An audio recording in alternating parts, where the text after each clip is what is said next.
موضوع الدرس في أحوال الجن وإثبات التوحيد سورة الجن تفسير ابن كثير. الحمد لله رب العالمين والصلاة والسلام على أشرف الأنبياء وسيد المرسلين سيدنا محمد وعلى آله وأصحابه أجمعين. اللهم صل على سيدنا محمد وعلى آل سيدنا محمد كما صليت على إبراهيم وعلى آل إبراهيم في العالمين إنك حميد مجيد. أعوذ بالله من الشيطان الرجيم. بسم الله الرحمن الرحيم. وأن المساجد لله فلا تدعوا مع الله أحدا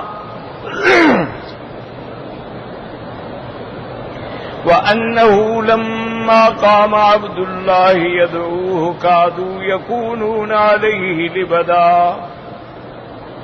قل إنما أدعو ربي ولا أشرك به أحدا. قل إني لا أملك لكم ضرا ولا رشدا. قل إني لن يجيرني من الله أحد ولن أجد من دونه ملتحدا إلا بلاغا من الله ورسالاته ومن يعص الله ورسوله فإن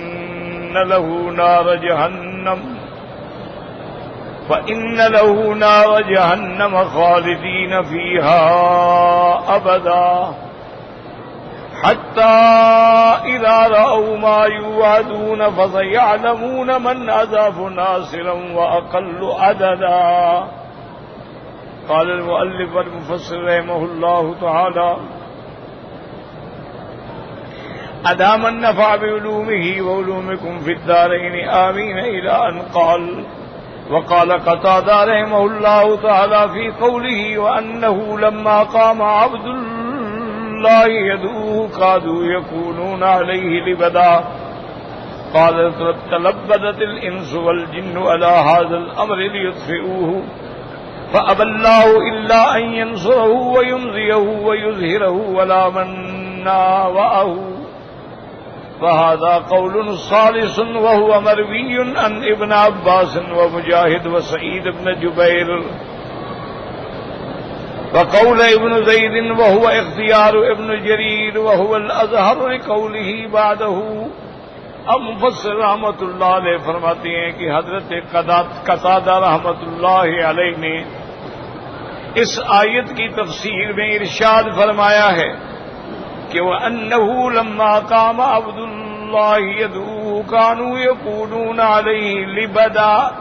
وہ فرماتے ہیں تلبدت الانس والجن، یعنی ہر طرف سے چمڑ جاتے ہیں انسان بھی اور جن بھی.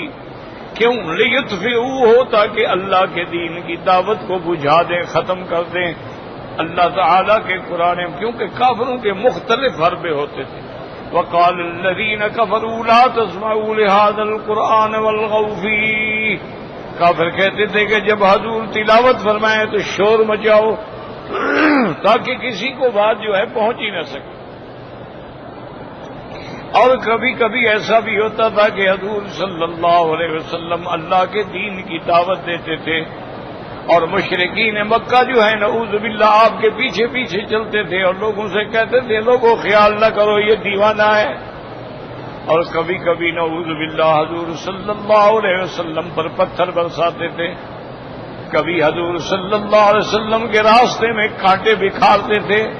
تو یہ مختلف حربے تھے. کیوں؟ یریدون لیطفئوا نور اللہ، یہ چاہتی ہیں کہ ہم اللہ کے نور کو بجھا دیں. اللہ کے نور کو کون بجھا سکتا ہے؟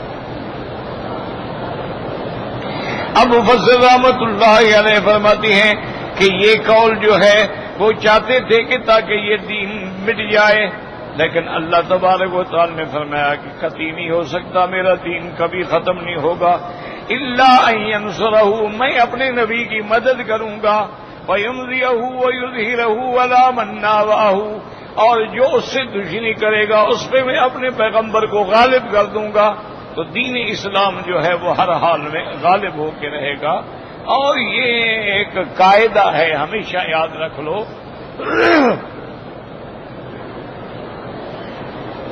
اللہ نے قرآن پاک میں ایک اصول بیان کر دیا ہے۔ دیکھو نا، بعض احکام ہوتے ہیں، بعض قرآن میں اعتقادات ہوتے ہیں، بعض قرآن میں عبادات ہوتے ہیں، بعض اللہ کے قرآن میں معاملات ہوتے ہیں، بعض اللہ کے قرآن میں اخلاقیات ہوتے ہیں، بعض اللہ کے قرآن میں امثال و عبر ہوتے ہیں، بعض اللہ کے قرآن میں قصص و تماثیل ہوتے ہیں، لیکن جو اصول ہے نا جی، وہ کبھی اس اصول کو توڑا نہیں جا سکتا۔ اور اس اصول کے بغیر، مثلا جیسے اسلام کے 3 اصول ہیں، توحید، نبوت، قیامت،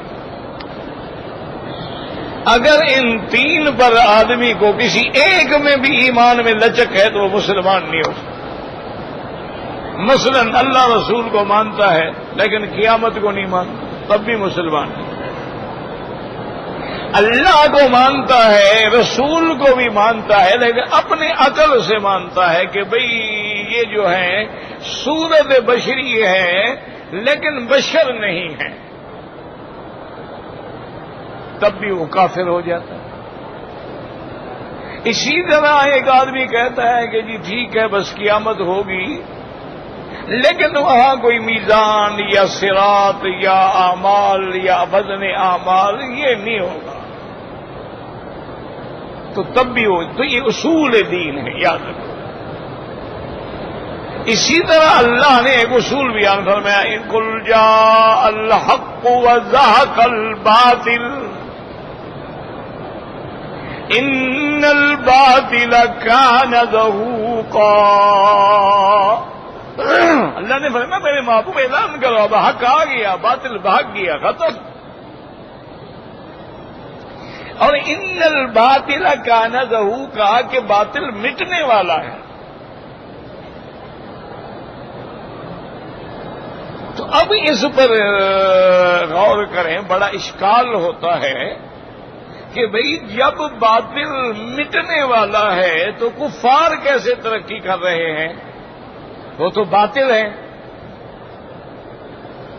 اور اللہ کا قرآن کہتا ہے کہ باطل مٹنے والا ہے، وہ تو روز بروز ترقی کر رہے ہیں۔ اور اللہ کہتا ہے کہ حق آ گیا، حق غالب ہوگا، اور حضور پاک نے فرمایا کہ الحق یعلو ولا یعلا، حق ہمیشہ غالب ہوتا ہے، حق پہ کوئی غالب نہیں ہو سکتا۔ تو آج کیا حالت ہے کہ باطل غالب ہے اور حق جو ہے مسلمان مغلوب ہے۔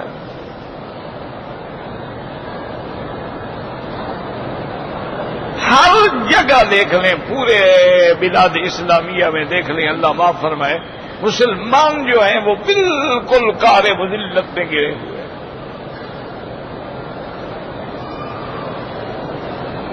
ہر جگہ ان کا قتل عام ہو رہا ہے، کیونکہ یہودیت کا اثر ہے۔ آپ کے سامنے برما کے احوال نہیں آ رہے ہیں، لیکن اگر آپ انٹرنیٹ پہ جائیں تو برما میں مسلمانوں کو اس طرح قتل کیا جا رہا ہے جیسے جانور ذبح ہوتے۔ ہزاروں لاشیں بے گور و کفن پڑی ہوئی ہیں، کوئی کفن دینے والا بھی نہیں، جنازہ پڑھنے والا بھی نہیں۔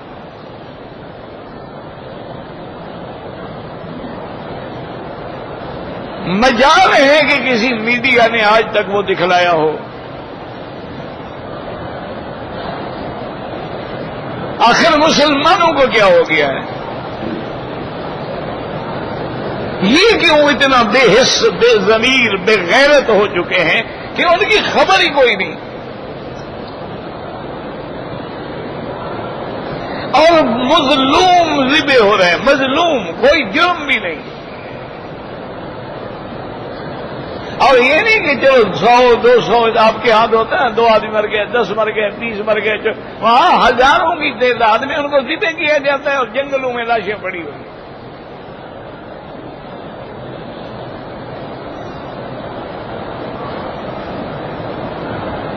انا للہ و انا الیہ راجعون۔ تو آخر یہ سمجھیں کہ وجہ کیا ہے؟ بھئی قرآن کہتا ہے حق غالب ہوگا، حضور پاک فرماتی ہے کہ حق ہر حال میں غالب ہوگا، مغلوب نہیں ہو سکتا۔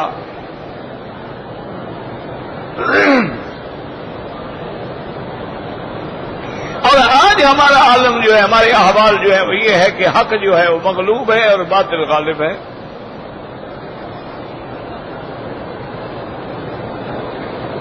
اسلام حق ہے لیکن غالب کفر ہے۔ تو یہ غالب کا کہ اسلام غالب ہوگا، حق غالب ہوگا، اس کا کیا مطلب ہے؟ تو بات سمجھیں، بڑے آدمی بعض اوقات بڑے بڑے اللہ معاف کرے شبہات میں پڑ جاتی ہیں اور بعض لوگ پھر اپنے ایمان سے بھی ہٹ جاتے ہیں۔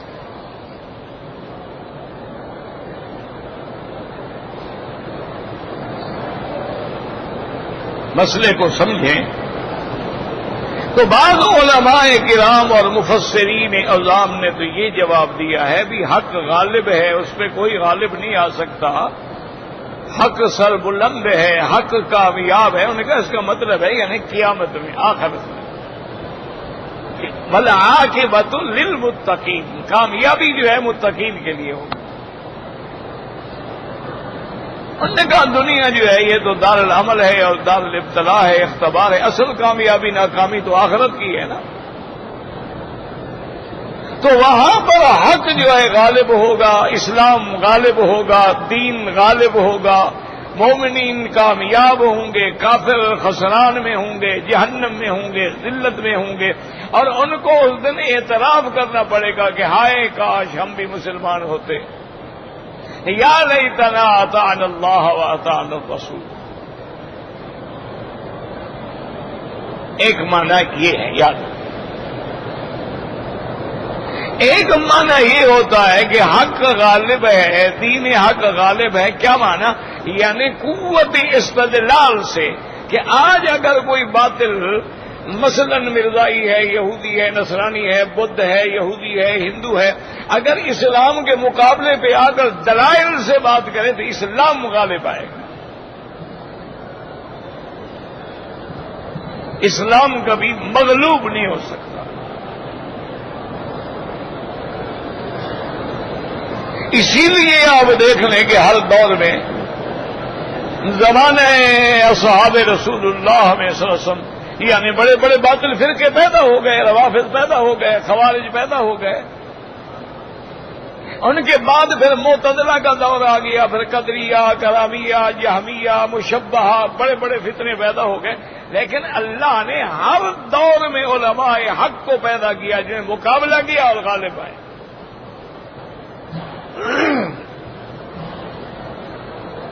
ان پر باطل غالب نہیں آ سکا۔ لیکن قادیانیوں نے کتنے مناظرے کیے، مغلوب ہوئے۔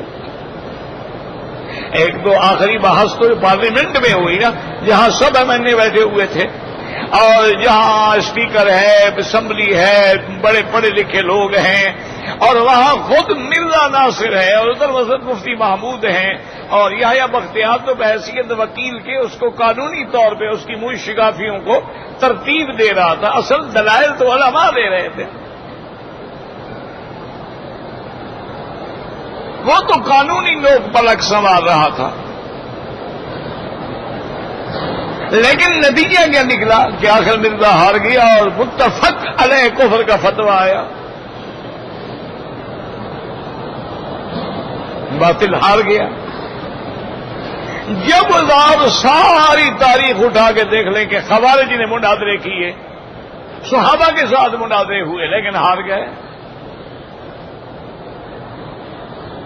اللہ کے قرآن کو کھول کے دیکھ لیں کہ یہودیوں نے رحمت دو عالم کے ساتھ بحث کی، ہار گئے۔ نصرانیوں نے حضور صلی اللہ علیہ وسلم کے ساتھ مناظرہ کیا، ہار گئے. یہ تو تاریخ ہے، کوئی انکار نہیں کر سکتا. نمرود نے سیدنا ابراہیم علیہ السلام کے ساتھ مناظرہ کیا، نتیجہ ہار گیا. تمام بت پرستوں نے اکٹھے ہو کے حضرت ابراہیم کو جلانا چاہا، مٹانا چاہا، ختم کرنا چاہا، ہار گئے. تمام اہل مکہ نے مل کر حضور صلی اللہ علیہ وسلم کو نعوذ باللہ شہید کرنا چاہا، دین کو ختم کرنا چاہا، لیکن غالب اسلام آیا، کفار مکہ ختم ہو گئے. ایک معنی یہ ہے کہ حق غالب ہوگا. کیا معنی؟ یعنی اگر حق اور باطل کا آمنا سامنا ہو جائے تو حق کے دلائل میں اتنی قوت ہے کہ باطل پاش پاش ہو جاتا ہے.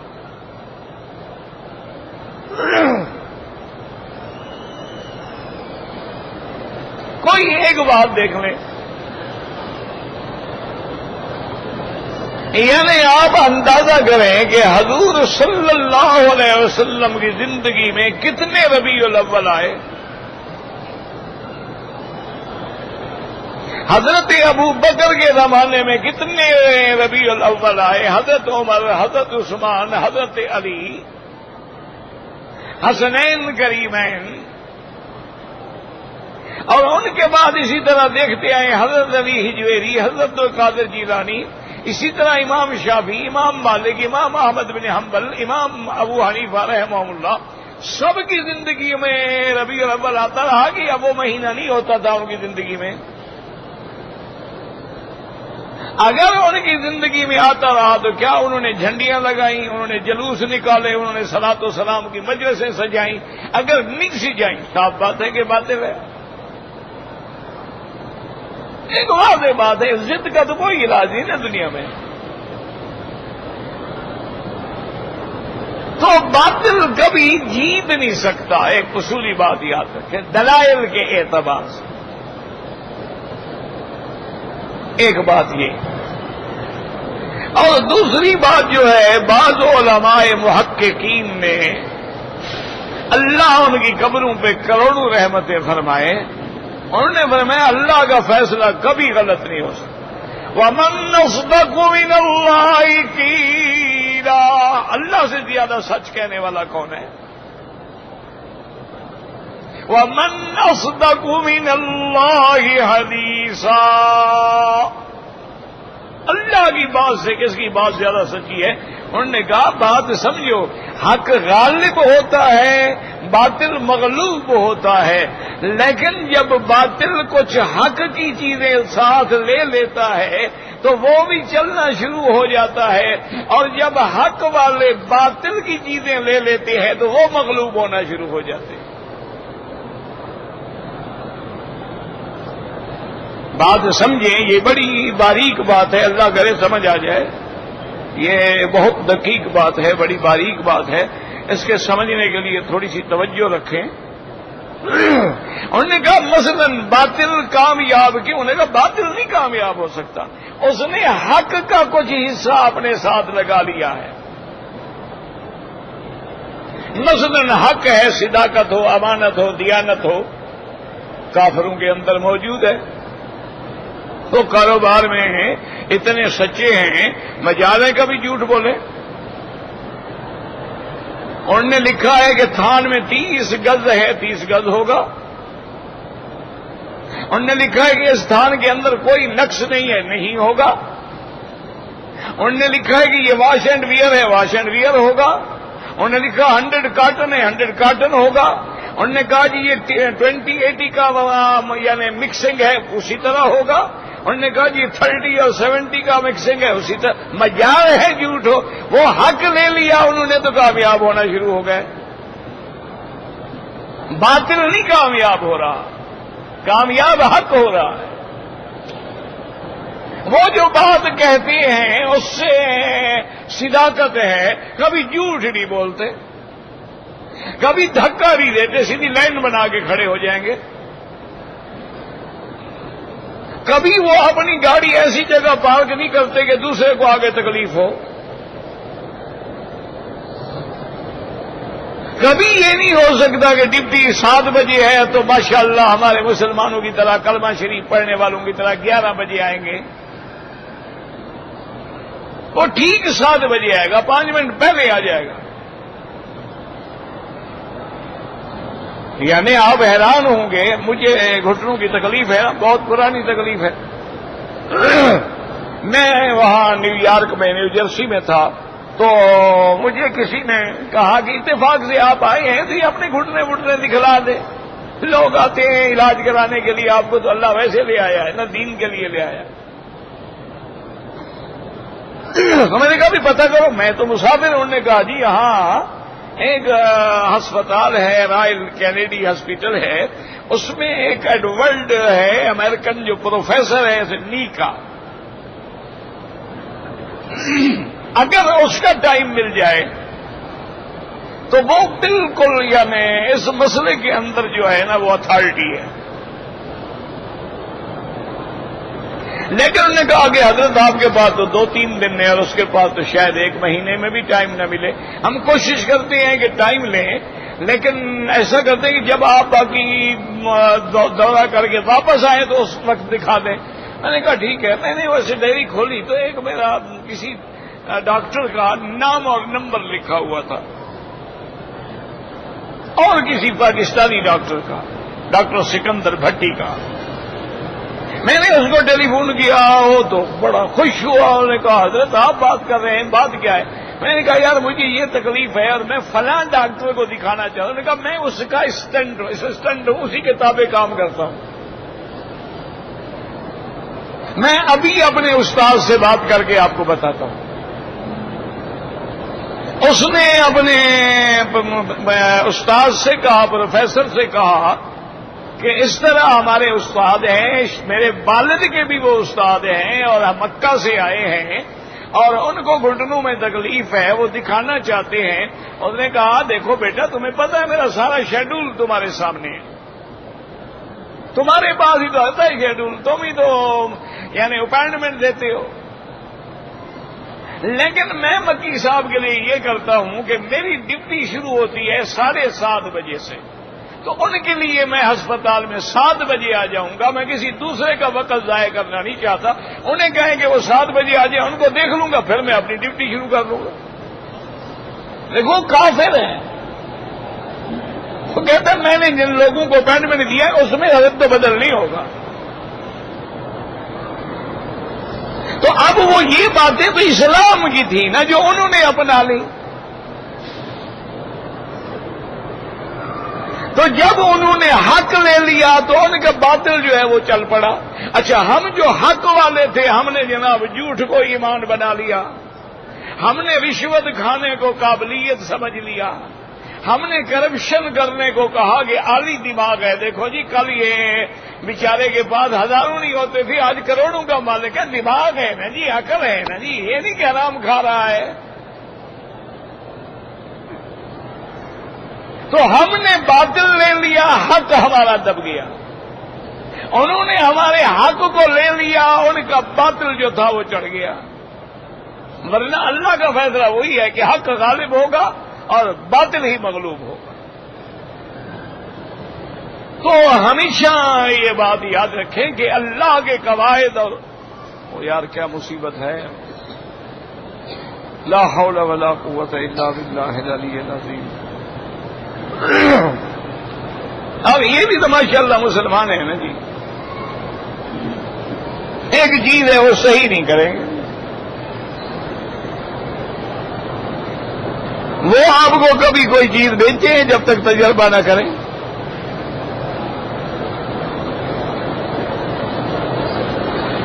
لا حول ولا قوت الا باللہ العلی العظیم. اتنے میں آپ درود شریف پڑھ لیا کریں، فارغ تو نہ بیٹھے رہیں. اللہ کے حرم میں آئے ہو، کچھ نیکی تو کما لو. ایک درود شریف پڑھو گے تو 1 لاکھ لکھا جائے گا اور 10 لاکھ رحمتیں نازل ہوں گی. تو ایسی منڈی میں بیٹھ کے جو آدمی خاموش بیٹھا رہے، کتنے بد نصیب ہیں جو حرم میں بیٹھ کے ٹیلی فون پہ باتیں کر رہے ہیں. کتنے بد نصیب ہیں میرے بھائی کے حرم میں بیٹھے اور کس سے کہانیاں کر رہے ہیں. اللہ کے گھر میں آئے ہو، قرآن پڑھو، درود پڑھو، تسبیح پڑھو، کچھ نہیں کر سکتے ہو، خاموش رہو۔ خاموش رہنا بھی بڑی نیکی ہے۔ زبان کو ذرا آرام دے دو اور فرشتوں کو بھی نہ تھکاؤ جھوٹ بول بول کے۔ تو اس لیے ہمیشہ یاد رکھیں کہ حق حق ہے۔ اس لیے حضرت قتادہ فرماتے ہیں کہ انسان اور جن مل کے بجھانا چاہتے ہیں، لیکن اللہ کا فیصلہ ہے کہ میں دین نبی کو غالب کروں گا، تو اللہ کا فیصلہ سچا ہو۔ لِيُظْهِرَهُ عَلَى الدِّينِ كُلِّهِ وَكَفَى بِاللَّهِ شَهِيدًا۔ اللہ نے فرمایا میرا مدنی، میرا وعدہ، میں تیرے دین کو ساری دنیا پہ غالب کر دوں گا۔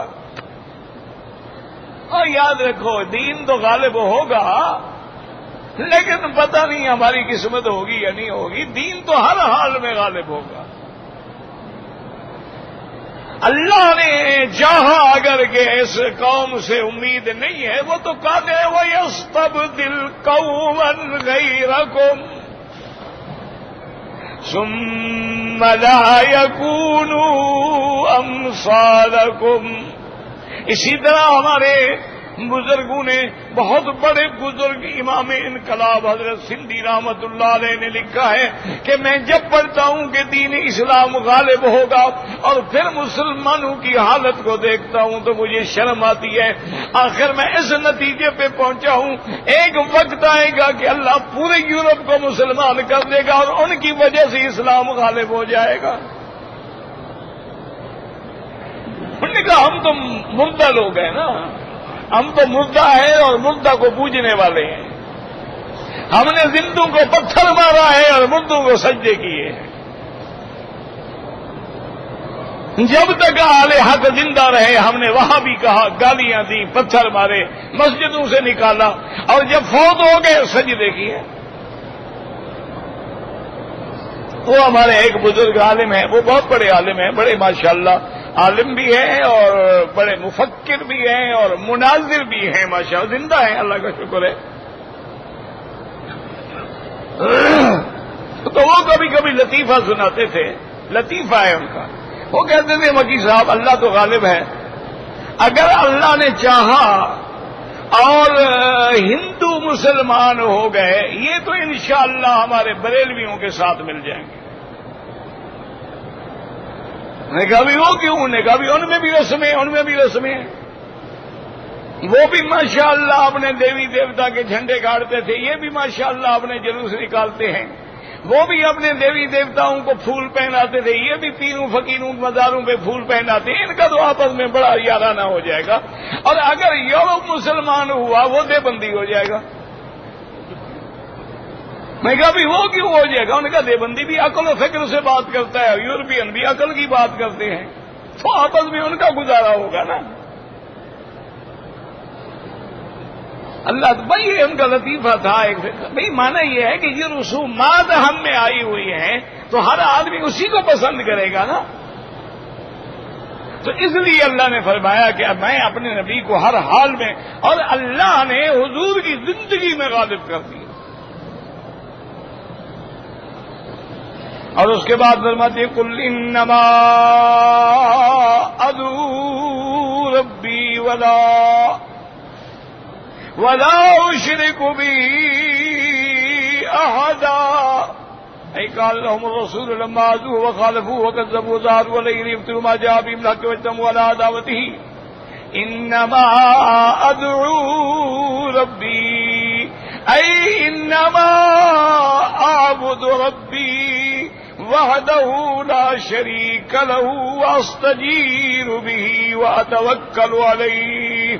جب اللہ کے پیغمبر نے ان کو دعوت دین دی اور انہوں نے ایذا پہنچایا، مخالفت کی، تکذیب کی، اور اللہ کے پیغمبر پہ چڑھ دوڑے تاکہ حق کو مٹا ڈالیں، اور سارا باطل اکٹھا ہو گیا پیغمبر کو مٹانے کے لیے، تو حضور پاک نے کیا فرمایا؟ انما ادعو ربی، اے کافرو سن لو میں تو اپنے رب کی عبادت کرتا ہوں، ولا اشرک به احدا، اور اس کے ساتھ میں کسی کو شریک نہیں کروں گا، اور میں اسی پہ آسرا کرتا ہوں، اسی پہ توکل کرتا ہوں، اسی سے مدد مانگتا ہوں، مجھے تمہارا کوئی خوف نہیں ہے، میرا اللہ تبارک و تعالیٰ پہ بھروسہ ہے، اور میں صرف اس کی عبادت کروں گا، کبھی شرک نہیں کروں گا۔ اور اللہ نے فرمایا کہ جیسے دوسری آیت میں قل انی لا املک لکم ضرا ولا رشدا، اے انما انا بشر مثلکم یوحی الی وعبد من عباد اللہ لیس الی من الامر شیء فی ہدایتکم ولا غوایتکم بل المرجع فی ذلک کلہ الی اللہ عز وجل۔ اللہ نے فرمایا میرا مدنی اعلان کر دو، اور حضور نے اعلان فرما دیا کہ اے لوگوں سن لو، انما انا بشر مثلکم، میں بھی انسان ہوں تمہاری طرح، میں بھی بشر ہوں تمہاری طرح، میرا بھی باپ ہے، میری بھی والدہ ہے، میری بھی اولاد ہے، میں بشر ہوں، لیکن اللہ نے مجھ پہ وحی فرمائی ہے وعبد من عباد اللہ، میں بھی اللہ کے بندوں میں سے ایک بندہ ہوں، لیس الی من الامر شیء، میرے ہاتھ میں نہیں ہے کہ میں تم کو ہدایت دے دوں، میرے ہاتھ میں نہیں ہے کہ میں تم کو ہدایت سے ہٹا دوں، بلکہ ہر چیز کا مرجع جو ہے وہ اللہ تعالی کی ذات کی طرف ہے۔ انما انا بشر، اللہ کا قرآن کہتا ہے، پیغمبر کہتے ہیں لا املک لکم، میں تمہارے لیے کسی نفع نقصان کا مالک نہیں۔ اللہ اکبر۔ ثم اخبر النفسی انه لا يجيره من الله احد، اي لو عصيته فانه لا يقدر احد على انقاذ من عذابي ولن اجد من دونه ملتحدا، کہ اے ظالمو اگر میں اللہ کی توحید کو چھوڑ کے تمہارے ساتھ مل جاؤں پھر مجھے اللہ کے عذاب سے کون چھڑائے گا؟ قال مجاہد وقتادہ وسبیم ملتحدا کمان لا ملجا، کوئی جائے پناہ نہیں۔ وقال كذلك انی لن یجیرنی من اللہ احد ولن اجد من دونه ملتحدا، اذا نصیر ولا ملجا، اللہ کے سوا کوئی مددگار نہیں، کوئی جائے پناہ نہیں، لا ولی ولا موئل، کوئی مددگار نہیں، کوئی دوست نہیں۔ وقوله تعالى الا بلاغ من الله رسالتي كان بعد مستعمل قوله اني لا املكم ضرا ولا رشدا الا بلاغا، ويحتمل ان يكون استثناء قول من الله احد اي لا يجيرني منه ويخزي الا بلاغ الرسالة الذي وجب علي، یعنی اب اللہ کے پیغمبر نے فرما دیا کہ میرے ذمہ ہے کہ اللہ کا دین پہنچا دوں، بس ہدایت، ضلالت، گمراہی، کامیابی، ناکامی، یہ سب اللہ کے ہاتھ میں، وہ چاہیں تو ہدایت دے دیں۔ اسی لیے حضور سجدے میں بھی دعا کرتے تھے کہ یا مقلب القلوب والابصار ثبت قلبی علی دینک، اللہ سے دعا مانگتے تھے دلوں کے پھیرنے والے ہمارے دلوں کو اپنے دین پہ جما دے۔ اور حضور فرماتے ہیں سیاستہ کی حدیث ہے القلوب بین اصابع الرحمن، انسانوں کے دل جو ہیں وہ اللہ کی انگلیوں میں ہیں، یقلبها کیف یشاء ویصرفها کیف یشاء، وہ جدھر چاہے پھیر دیں، وہ چاہے ہدایت دے دے چاہے گمراہ کر دیں۔ کتنے بڑے بڑے علماء گمراہ ہو گئے اور کتنے جاہلوں کے بیٹے عالم بن گئے، یہ اس کا نظام ہے، کوئی دخل نہیں دے سکتا۔ یا ایھا الرسول بلغ ما انزل الیک من ربک وان لم تفعل فما بلغت رسالتہ، آپ میرے دین کو پہنچائیں بس، واللہ یعصمک من الناس، اللہ آپ کو دشمنوں سے حفاظت رکھیں گے۔ اب فرماتے ہیں من یعص اللہ ورسولہ فإن له نار جہنم خالدین فیہا ابدا، ای انا ابلغکم رسالات اللہ، اللہ کا دین میں پہنچا رہا ہوں۔ ومن یعص بعد ذلک، اللہ کے دین کے پہنچنے کے بعد کوئی نافرمانی کرے اللہ کی، اللہ کے رسول کی، فلہ جزاء علی ذلک نار جہنم، وہ ہمیشہ جہنم میں رہے گا۔ ایلا محیط رمنا ولا خرج منہا، نہ ان کے لیے بھاگنے کا راستہ نہ نکلنے کا راستہ. حتی اذا رأوا ما یوعدون فسیعلمون من اضعف ناصرا واقل عددا. حتى إذا رأى هؤلاء المشركون من الجن والإنس ما يوعدون يوم القيامة فسيعلمون يومئذ من الناس أقل عددا هم أم المؤمنون الموحدون لله تعالى أي بل المشركين لا ناصر الكلية وهم أقل عددا من جنود الله عز وجل. اللہ نے فرمایا میرا مدنی آپ ان کو بتا دیں کہ یہ شرک کرنے والے، یہ غیر اللہ کو پکارنے والے، یہ غیر اللہ کی مدد مانگنے والے انسان ہیں یا جن نے جب قیامت کا دن ہوگا تو دیکھ لیں گے کہ کون کمزور ہے اور کون طاقت والا ہے. آج کل تو فخر کرتے ہیں نا ہماری طاقت، ہماری جماعت، قیامت میں پتہ لگے گا. یقینی طور پر یاد رکھیں کہ اللہ پاک مومن اور جو موحد ہیں ان کی مدد فرمائیں گے، اور مشرکین جو ہیں ان کے لیے نہ کوئی مددگار ہوگا نہ کوئی راستہ ہوگا. واللہ اعلم.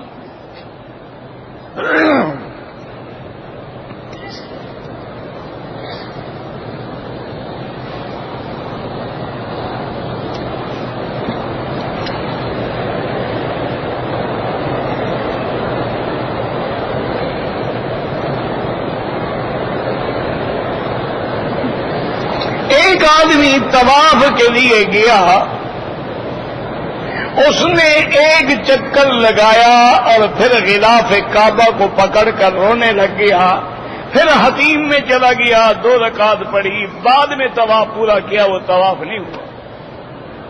طواف شروع کرنے کے بعد نہ آپ غلاف کعبہ کو پکڑ سکتے ہیں اور نہ حتیم میں نفل پڑھ سکتے ہیں جب تک کہ 7 چکر پورے نہ ہو جائیں. لہذا وہ طواف دوبارہ کرو گے، تم نے کر کے اس کو باطل کر دیا.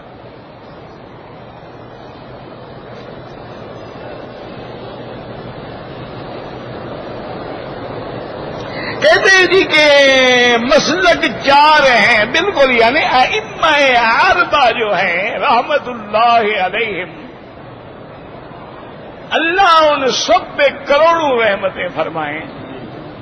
یاد رکھو یہ مذہب نہیں ہے الگ، یہ یوں سمجھ لو کہ 4 راستے ہیں. جیسے اللہ کے کعبے کے کتنے دروازے ہیں، لیکن ہر دروازے سے داخل ہونے والا کعبے کی طرف آ رہا ہے. ان ائمہ کا راستہ پکڑنے والا جو ہے وہ بھی سنت اور اللہ کے قرآن کے راستے پہ آ رہا ہے. اس لیے سارے ائمہ جو ہیں برحق ہیں، اللہ ان پہ کروڑوں رحمتیں فرمائے.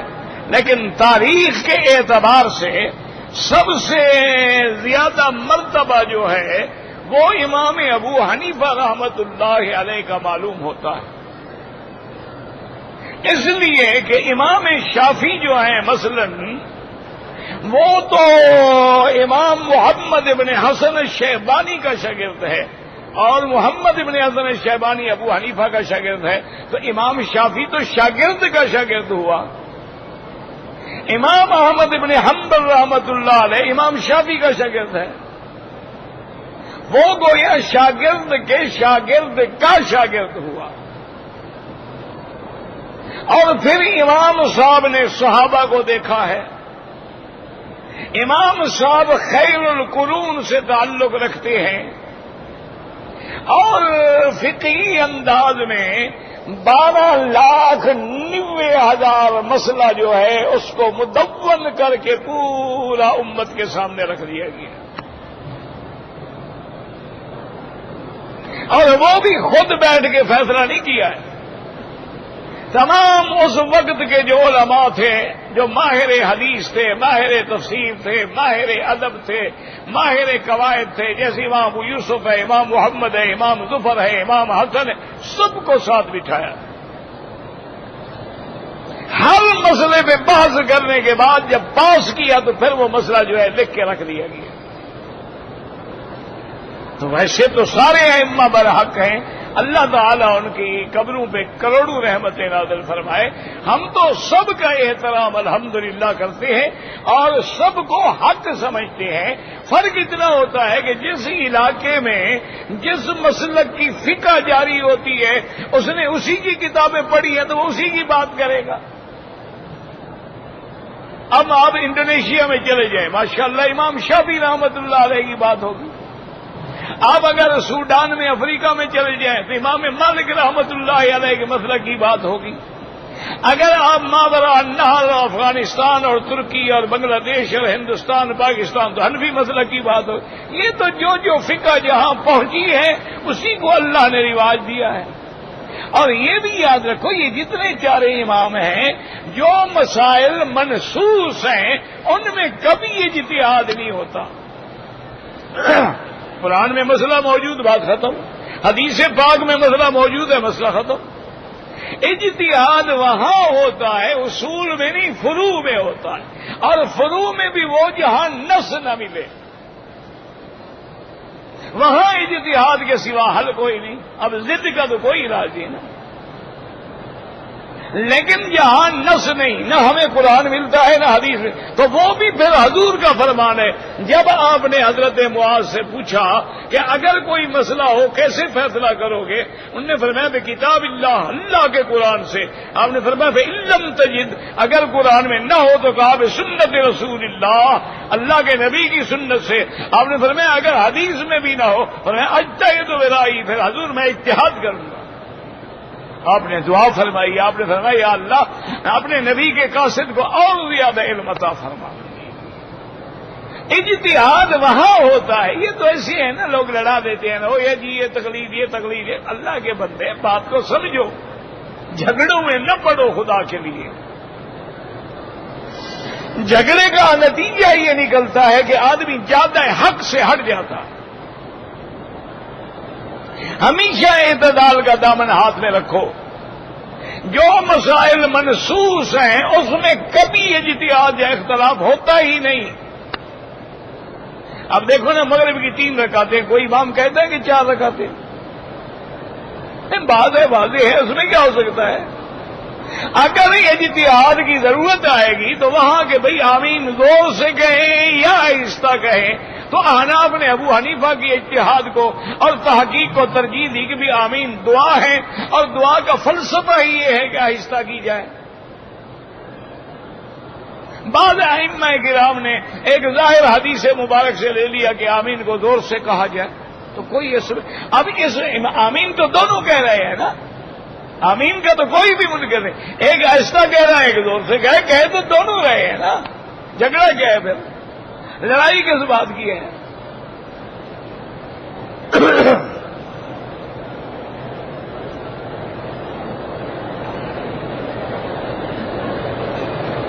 ہمارے علاقے میں دعوت و تبلیغ کا بھی کام ہو رہا ہے, لیکن تبلیغ کرنے والوں کی بعض عورتیں جو ہیں وہ موٹر سائیکل بھی چلاتی ہیں.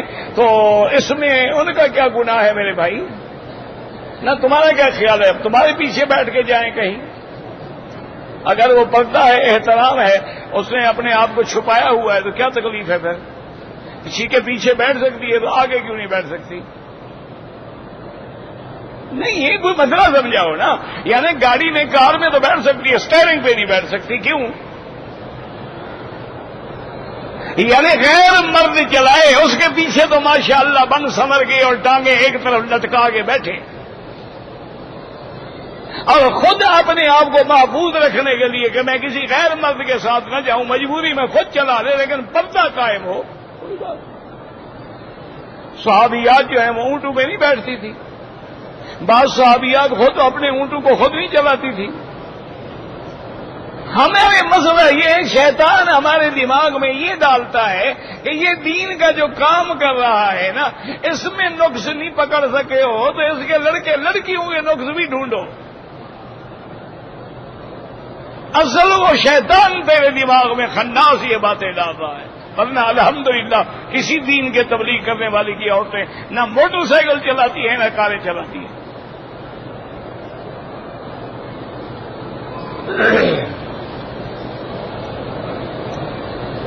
کہتے تھے کہ ہمارے ملک میں شیعہ بڑے بڑے افسر ہیں, ان کو ملنا پڑتا ہے. کوئی بات نہیں, مجبوری ہے.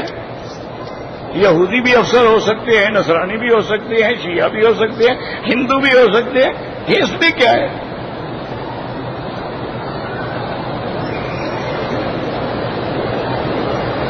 ٹکا میں کسی ایک کے بجائے چاروں ائمہ سے مسائل لے لیے جائیں، ماشاءاللہ جب تم اتنے بڑے عالم ہو تو تمہیں ضرورت ہی کیا ہے کسی امام کی؟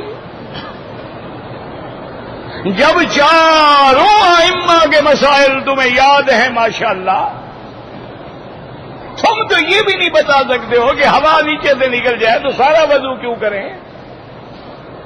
اور گناہ کیا ہے تو اس نیچے والے حصے نے کیا ہے، ہاتھوں نے کیا کیا ہے ان کو بھی دھو۔ ہوا منہ سے تو نہیں نکلی، وہ تو دوبر سے نکلی ہے، اس پر وضو کیوں ہے؟ صرف یہی مجھے مسئلہ بتا دو، میں تیری فقہ مان لوں گا۔ آئے ہیں ائمہ پہ اعتراض کرنے کے لیے۔ بھائی پیشاب ہم کرتے ہیں 1 لیٹر 1.5 لیٹر روز کا، اس میں تو استنجا ہے، اور منی نکلے اگر 10 قطرے 20 قطرے تو غسل کرو، کیوں؟ اس کی کیا وجہ ہے؟ آپ مہربانی کر کے کوئی قرآن کی آیت پڑھے نا کہ بھائی منی پر اس لیے غسل ہے اور پیشاب پر اس لیے وضو ہے۔ یہ چلو قرآن شریف نہیں پڑھ سکتے، کوئی حدیث مبارک کی پڑھ لو۔ اعتراض نہ کیے کرو جو اللہ والوں پر، ائمہ پر، مجتہدین پر، محدثین پر، علماء پر اعتراض کرتا ہے وہ خود گمراہ ہو جائے۔ من آزالی ولی فقد آذنتہ بالحرب، اللہ فرماتی ہیں جو میرے اولیاء کے ساتھ جنگ کرتا ہے وہ میرے ساتھ جنگ کرتا ہے۔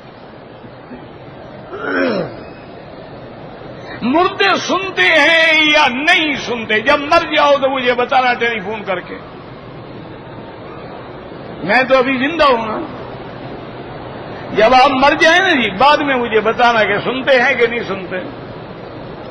انا للہ و انا الیہ راجعون، اللہ چاہتے ہیں سنتے ہیں، نہ چاہے تو نہیں سنتے۔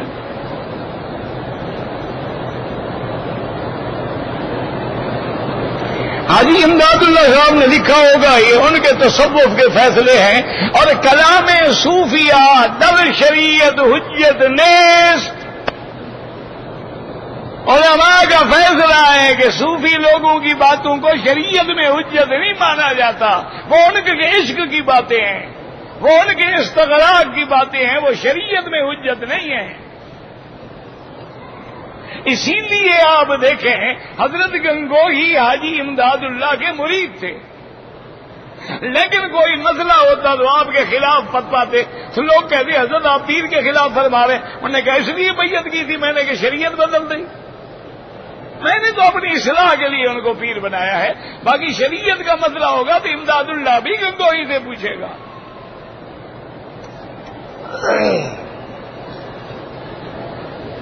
سبز پگڑی باندھنا سنت نہیں، پگڑی باندھنا سنت ہے۔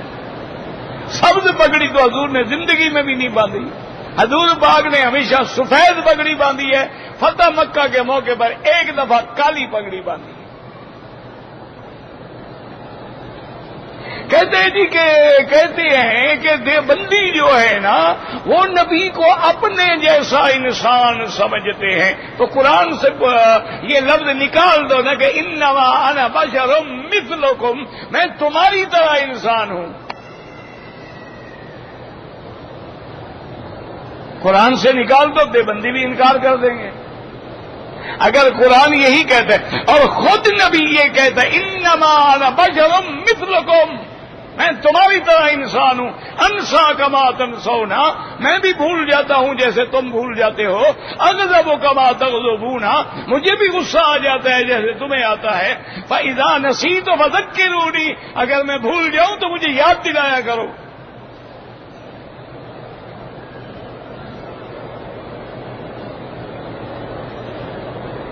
کہتے جی کہ بعض بریلوی کہتے ہیں کہ ان دیوبندی اور وہابیوں کے نزدیک گدے کا خیال آ جائے تو نماز نہیں ٹوٹتی، نبی کا آ جائے تو ٹوٹ جاتی ہے۔ اچھا عام جاہل کیا سمجھے؟ نہ عام جاہل کیا سمجھے، اصل وجہ تم سمجھے نہیں۔ مثلا میں بیٹھا ہوں، ادھر گدھا کوئی آ جائے مجھے دیکھنے کی کیا ضرورت ہے؟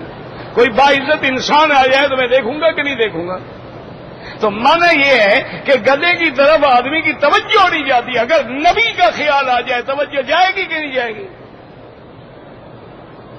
یہ تو بے عزت گیر ہے، اس کی طرف توجہ جانے تو نماز باطل نہیں ہوگی.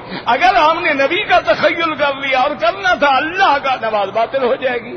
ان تعبد اللہ کا انک تراہ، اور اللہ کے تخیل کو نبی کا تخیل ہی توڑ سکتا ہے، کوئی جانور کا تخیل تو نہیں توڑ سکتا. جو بات انہوں نے شان مصطفیٰ میں کہی ہے ان جاہلوں نے گستاخی بنا دی ہے. یہ تو شان مصطفیٰ ہے کہ اگر اللہ کے خیال سے ہمیں کوئی توڑ سکتا ہے تو وہ نبی کا ہی خیال ہے اور کسی کا خیال نہیں توڑ سکتا. یہ تو شان نبی ہے. جاہلوں نے توہین بنا دی، اس کا کیا علاج ہے؟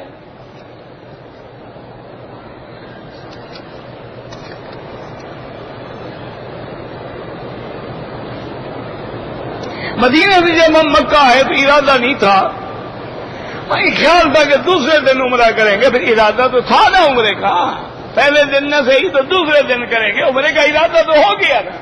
تو اب تم نے احرام نہیں باندھا، دم ہے یا پھر مدینہ لوٹ جاؤ اور احرام باندھ کے عمرہ کر لو.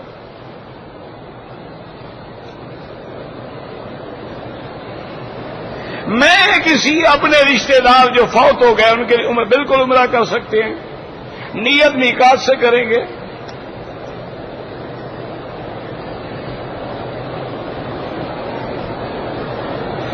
میں 25 شوال کو واپس آؤں گا. مکہ میں میری ڈپٹی ہے، میں نے حج نہیں کرنا ہے، لیکن احرام باندھ گیا. عمرہ تو اپنا دائیں نہ کرو، میقات سے آ رہے ہو نا، حج نہ کرو.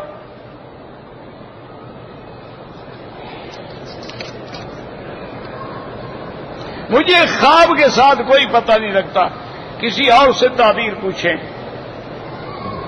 کہتے تھے کہ طواف میں لوگ جوتیاں اٹھا کے پھرتے ہیں، کوئی چرا نہ لینا. کیا کریں؟ پھر گم ہو جائیں، ملتی نہیں ہے. کیا ہو؟ کوئی بات نہیں، جوتی اگر بغل میں ہے، ہاتھ میں ہے، تھیلی میں ہے، کوئی مسئلہ نہیں. اللہ ہر بیمار کو شفا عطا فرما.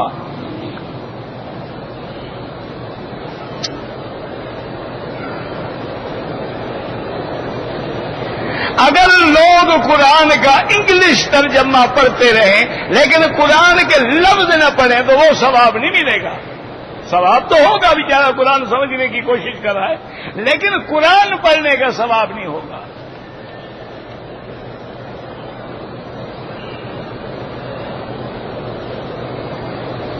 حضور اپنی زندگی میں فرض نماز کے ساتھ نوافل ادا کیے، ہمارے لیے سنت ہیں. ہاں جی بالکل سنت ہیں. مجھے نہیں سمجھ آپ کا پوچھنے کا مقصد کیا ہے.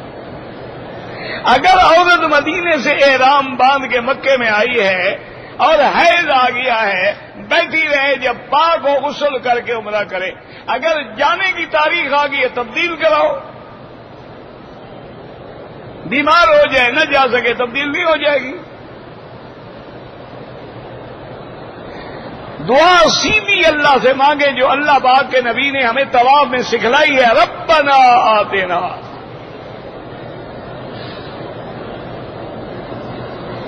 لڑکیوں کو اگر حصہ نہیں دیا ہے جائیداد میں تو انشاءاللہ قیامت میں وہ ساری زمین اس کے گلے میں ڈالی جائے گی کہ اب بوجھ اٹھاؤ اپنی زمین کا. ڈاکٹر ذاکر نائک کے بارے میں کیا خیال ہے؟ کیا خیال کا کیا مطلب ہے؟ ڈاکٹر ہے، ٹی وی پہ تقریر کرتا ہے، اور کیا خیال ہے؟ نہ کس بارے میں آپ خیال؟ پتلا سا ہے، قد لمبا ہے، انگلش بڑی اچھی بولتا ہے، عالم نہیں ہے، اور کیا پتہ نہیں کیا خیال پوچھنا چاہتے ہیں. میرا دوست ہے.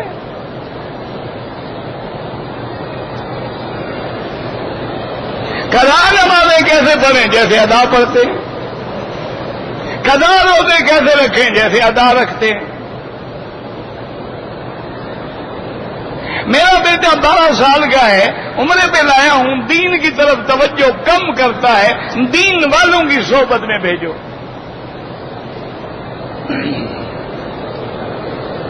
میں پاؤں میں تکلیف ہے، بیٹھ کے نماز پڑھتا ہوں. بالکل آپ کو اجر پورا ملے گا، آپ تو مجبور ہیں نا. قصر کا معنی ہوتا ہے کہ 4 فرضوں کے 2 فرض پڑھیں. سنت نفل معاف ہے، پڑھنا چاہیں ثواب ہے.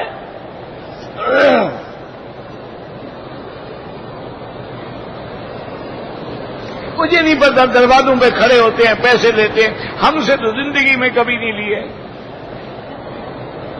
میرا نام محمد مصطفیٰ ہے، کوئی بات نہیں، لیکن یہ 2 نام ہیں، یا محمد رکھو یا مصطفیٰ رکھو، ورنہ دھوکہ لگتا ہے.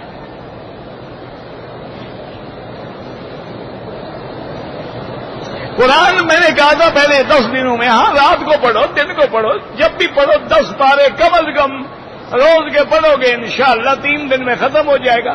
اگر تم اتنا بھی نہیں کر سکتے، 3 پارے پڑھو گے انشاءاللہ 10 دن میں ختم ہو جائے گا.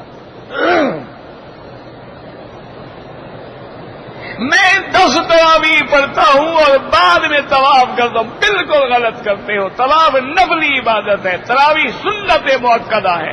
تم سنت مؤکدہ کو چھوڑ کے نفل پڑھنے جاتے ہو.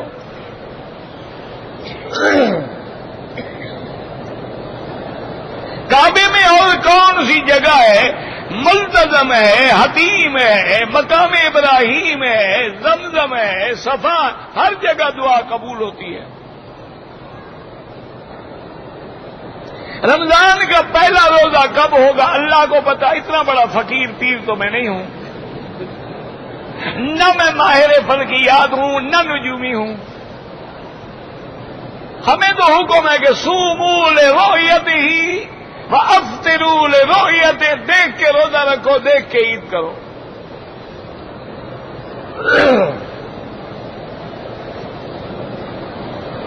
طواف کر رہا ہے، ظہر کا وقت ہو گیا، ظہر کی جماعت کر کے پہلے طواف پورا کرے، پھر سنتیں پڑھیں.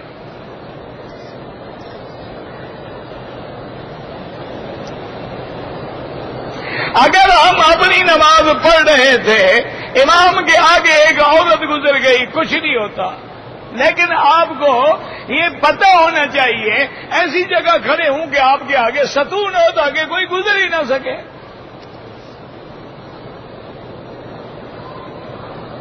نفلی عمرہ انبیاء کے لیے، جس کے لیے چاہو کرو، اللہ ثواب دیں گے.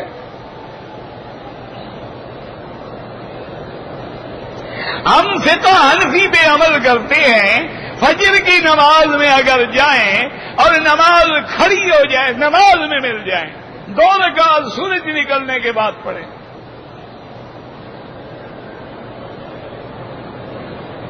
میرے والدین کا میری بیوی پر کتنا حق ہے، وہ اس کے لیے بھی والدین ہیں، لیکن یہ مانا تو نہیں کہ اس کی خدمت بھی کریں اور مٹھیاں بھی بھریں اور ان کے کپڑے بھی دھوئیں. یہ کہاں لکھا ہوا ہے؟ وہ تو تیرے کپڑے دھونے کی بھی پابند نہیں ہے شریعت میں.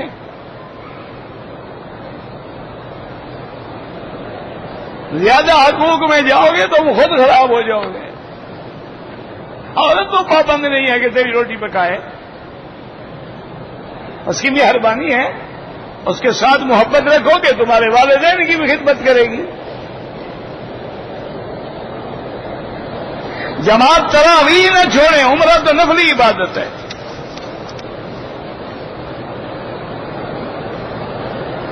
اگر بیوی خاوند کو حقوق زوجیت ادا کرنے سے روکے تو اور اس کو ہم نے کوئی سالن پکانے کے لیے رکھا ہوا ہے. ایسی بیوی کو طلاق دو، جان چھڑاؤ، جائے گھر. جب حقوق زوجیت ہی وہ ادا نہیں کرتی تو باقی بیوی ہوتی کس کے لیے ہے؟ نہیں، بیوی آدمی اسی لیے شادی کرتا ہے کہ روٹی پکا دے گی، کپڑے شپڑے استری کر دے گی. وہ تو ہم ہوٹل سے بھی کھا لیں گے، کپڑے ہم دھوبی سے استری کروا لیں گے. اصل تو حقوق زوجیت ہیں. ہن لباس لکم وانتم لباس لہن. حضور نے فرمایا کہ عورت وہ ہوتی ہے اذا رآہا سرت ہو واذا امرہا اطاعت ہو، کہ جب آدمی کی نظر پڑے تو خوش ہو جائے، بن سمر کے بیٹھی ہو. ایسے نہ ہو کہ ڈین نظر آئے، قریب آنے کو بھی دل نہ چاہے. اور جب خاوند حکم کرے تو فرما برداری کرے. اذا غاب عنہا حفظت ہو، اور جب خاوند نہ ہو تو اس کی عزت اور مال کی حفاظت کرے. حج کے دنوں میں بعض لوگ مزدلفہ نہیں پہنچ سکتے، کوئی جرمانہ نہیں، وہ مجبور ہے، الفاظ سے نکل آئے. اب ٹریفک جام ہو گیا، پھنس گئے، کیا کریں؟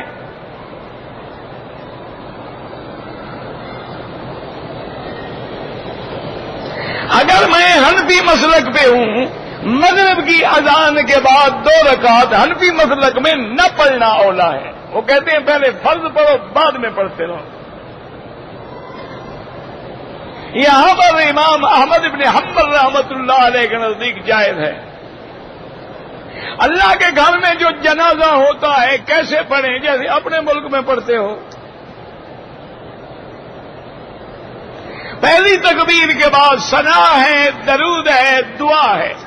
اگر حنبلی اور اہل حدیث ہیں تو پہلی تکبیر کے بعد فاتحہ ہے، پھر درود ہے، پھر دعا ہے۔